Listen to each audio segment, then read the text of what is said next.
Yes, people, and welcome back to another video on the YouTube channel where we bring you all things Chelsea. I'm your host with the most, the British 258, here today to give you some of the latest Chelsea transfer news. Here we go. Long time no see, hey? Maybe, maybe not. But let's start with some of the breaking news, which is that apparently Reece James, Chelsea Football Club, obviously, they released like the training pictures and he was shown in training.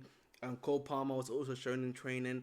Axel Disasi was shown in training as well. Guys that were apparently rumored to be doubts for the team. Bro has been shown for quite a while now, as well as Nicholas Jackson. So obviously Reece James has been shown, but apparently he's still a doubt for the game. Now, if you guys haven't seen, please go and check out my live stream, which I did yesterday night, in which we discussed Reece James and the issues he's having with injuries and the fact that he had an actual setback 10 days ago.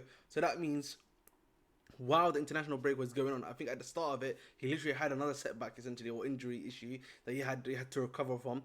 So I think for me, when it comes down to Reece James, bro, it's and I've said this to you guys before, it's an uncomfortable conversation because it's great that you brought in Gusto. I was one of the guys that was really happy that you brought in Gusto. I'm pretty sure the majority of the fan base as well would agree that Gusto coming in has been great and he's got the potential and the ability to get to that level that we want him to, similar to like a Reece James, but let's say, argumentatively speaking, that Gusto gets injured.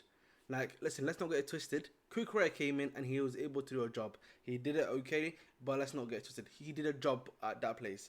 We can't be having someone doing a job there. We need to have there someone there that's going to be able to play week in, week out. And the problem right now of Reece James here is that it's almost Christmas now, literally 2 months away from Christmas, and this guy's already played one game for 70 minutes.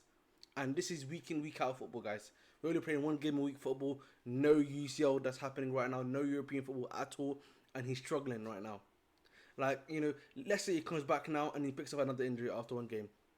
And then he's out for another few weeks. At the end of the season, as the football club, you have to start coming to the decision of, what's the next steps? Do we now need to bring in a backup right back for Gusto, or someone that's going to be as competitive for that role alongside Gusto for that role, so that they can compete with each other? Because you can no longer trust the fact that Reece James is going to be fit enough for you to be even a bench option at the very least. So these are conversations that I want us as a football club to have, because yes, even though Reece James, for me, I've said this before, he is pretty much a complete player right now in his position, going forward, going backwards, defending. He just obviously needs to make sure that he can increase his level as he ages up. Obviously, you gotta get even better at doing what you're already doing, with the skill sets that you have. So that's what you want to see from him. That's all it is, man.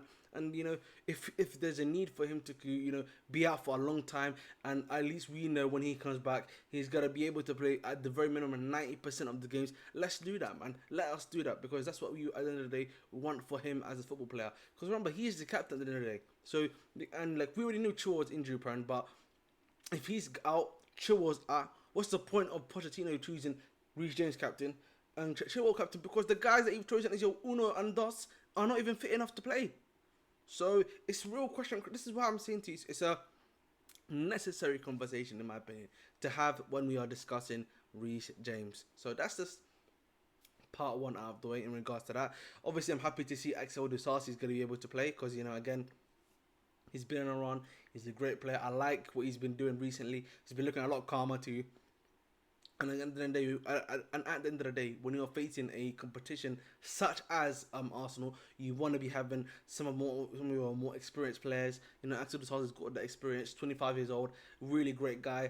And speaking of Disasi, there was like some news. Obviously, he wrote a little what's it called, article on Chelsea.com, and like he talked about how he found out how he found out about Chelsea waiting for him when he received a phone call in the morning from his agent telling him that Chelsea wanted him, and that he was overjoyed and happy because he wanted to play in London and he wanted to play for Chelsea, and that he'd watched us back in our UCL days, when we were hooping and all that with Drogs, Franks, JT, Ivanovic, Ashley Cole, Balak, Makelele, etc, etc, etc, man. Then this game goes on and on and on. So, and Joe Cole, I have to add him because that's my guy, still.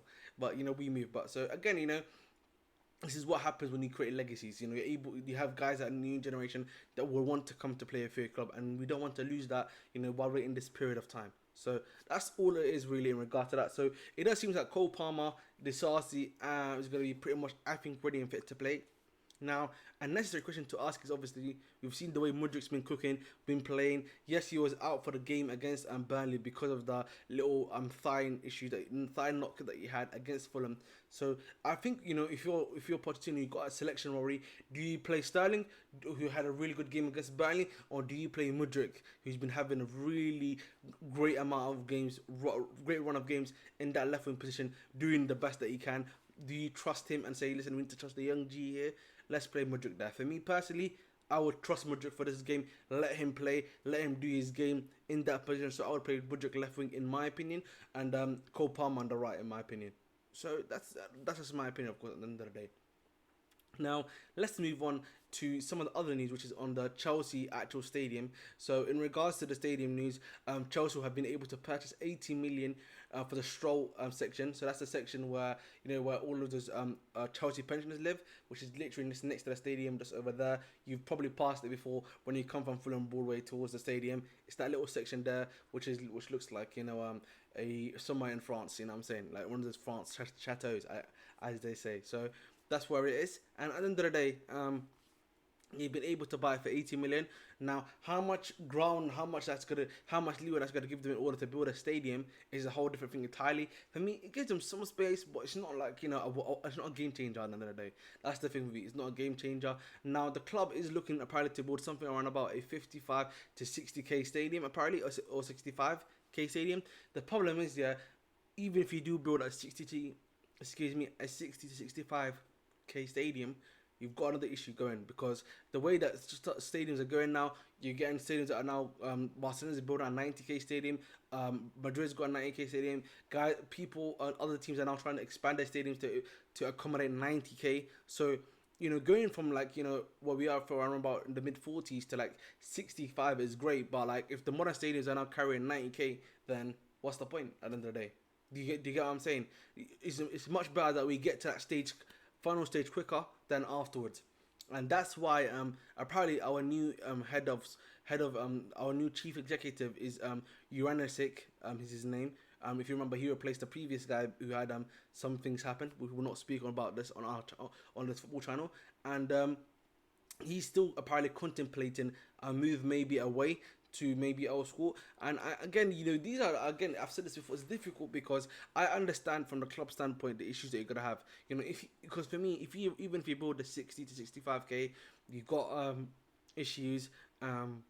We know that Roman Abramovich, when he tried to do the redevelopment of the stadium, he's one almost looked like a cathedral, but it was kind of, you were digging it into the ground in order for you to get that space and everything in order for it to happen, which that one's a bit difficult too, because of the fact that you've got the London Underground also running underneath, the type of clay that you've got also, which is a London clay, which is a soil type you've got there too. So it's a lot of difficult stuff. Obviously, you've even got Network Rail, which is the overground stuff, which is going next to the stadium on that side too. So again, a lot of stuff is just in between, working against what is going on so far for the team in particular. So I guess for me, it's a wait and see approach.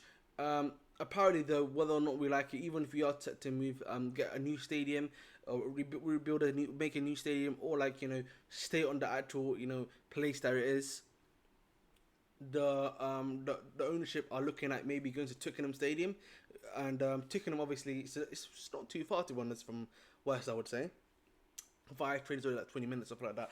From Battersea, it's not even that far either. So yeah, it's honestly not too far. But at the end of the day, because I'm calculating right now in my head, I was speaking to you guys about that. Yeah, it's not that far, but it's got like a 60k if I'm not mistaken. 60k stadium, so it's not too bad. You can fit in a lot of people there. The ground will be great, a really great ground at the end of the day. Can probably bring in a lot more people. Still be in the South London area at the end of the day. So you know what, man, I think it would be a great idea, in my opinion, somewhere that I think would work really well at the end of the day too. So listen, we'll see at the end of the day what happens there too. But I think that one probably is one of the better options to go to. Twickenham's better. Obviously, the London Stadium, hell no, and Wembley, no, too much, man. Wembley for me, that is just too far apart from the fans on that one. So, love. But that's the video, guys. Again, please make sure to like, share, subscribe as always. I've been your host with the most, the British T58. I'm literally 26 away from 1,000 subscribers, so get me there. 1,000 subscribers, 26 away. So either tomorrow, which is Thursday or Friday, I will be doing a preview, and I'm hoping maybe to bring in an Arsenal fan to do the preview alongside with. So stay tuned for that. Hopefully that works out for me to be able to do. And yeah, that's the video, guys. Please make sure, as always, to like, share, subscribe. I've been your host of the most, the British 258. Love and guidance, and as always, stay blue.